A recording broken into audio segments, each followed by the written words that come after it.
গণতান্ত্রিক শাসন ব্যবস্থায় কোনো ব্যক্তির আইনি দায় মুক্তির অবকাশ নেই, এমন পর্যবেক্ষণ দিয়ে কুইক রেন্টাল আইনে মন্ত্রীকে দেয়া একক কর্তৃত্ব অবৈধ ঘোষণা করে রায় দিয়েছে হাইকোর্ট। বিচারপতি ফারাহ মাহবুব ও বিচারপতি দেবাশিস রায় চৌধুরীর দ্বৈত বেঞ্চ আজ এই রায় দেন। প্রতিক্রিয়ায় রিটকারী আইনজীবী অ্যাডভোকেট শাহদিন মালিক বলেন, একচ্ছত্র ক্ষমতা ও সীমাহীন দুর্নীতির সুযোগ সৃষ্টির পাশাপাশি ব্যক্তি ও গোষ্ঠীকে অবৈধ সুবিধা দিতেই কুইক রেন্টাল আইনে দায় মুক্তির বিধান সংযোজন করে আওয়ামী লীগ সরকার দিয়েছিল। দেখুন মিজান আহমেদের প্রতিবেদন। বিগত আওয়ামী সরকারের সময় অর্থ লোপাটের আলোচিত খাত হিসেবে কুখ্যাতি পায় কুইক রেন্টাল বিদ্যুৎ কেন্দ্র। গবেষণা প্রতিষ্ঠান সিপিডির তথ্য মতে গেল 14 বছরে এ খাতে ক্যাপাসিটি চার্জের নামে নয়ছয় হয়েছে 1,05,000 কোটি টাকা।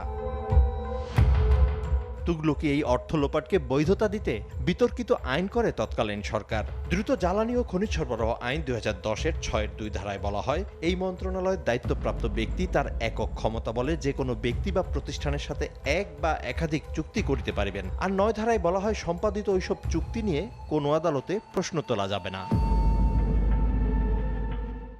এমন বাস্তবতায় কুইক রেন্টাল আইনের বিতর্কিত ওই দুটি ধারা বাতিল চেয়ে হাইকোর্টে রিট করেন অ্যাডভোকেট শাহদিন মালিক। পরে রুল জারির পাশাপাশি উভয় পক্ষের শুনানি শেষে রায় ঘোষণা করে উচ্চ আদালত, বাতিল করে ওই আইনের বিতর্কিত দুটি ধারা।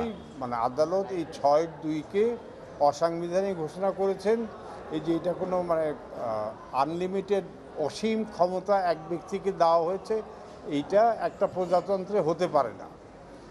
এইটাই মূলত এই কারণেই 6-2-কে অবৈধ ঘোষণা করেছে, অসাংবিধানিক ঘোষণা করেছে। আর আমরা 9 ধারাও চ্যালেঞ্জ করেছিলাম। আদালতে আপনি যেতে পারবেন না, এটা কোনো এই ইনডেমনিটি কোনো আইন করে দিতে পারে না। তো এই জন্য আদালত বলেছে যে 9 ধারা যেটা আদালতের এখতিয়ার রহিত করেছে, এই ধরনের কোনো আইন সংবিধানের অধীনে হতে পারে না। বিগত সরকারের সময় এই আইনের নেপথ্যের কারণও তুলে ধরেন এই সংবিধান বিশেষজ্ঞ। 6-2 ধারায় অনেকগুলি কুইক রেন্টাল প্রজেক্ট হয়েছে। আপনারা জানেন যে কুইক রেন্টাল প্রজেক্টের বিশেষত্ব হলো যে তারা বিদ্যুৎ সরবরাহ করুক বা না করুক, তারা পুরো টাকা পাবে।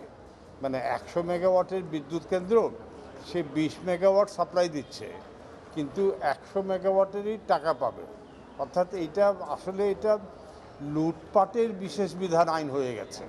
একই সঙ্গে আইনের 6-2 ধারা মোতাবেক বিগত সময় সম্পাদিত চুক্তিতে রাষ্ট্রের স্বার্থ কতটুকু সংরক্ষণ হয়েছে তা খতিয়ে দেখার নির্দেশও দেয় উচ্চ আদালত।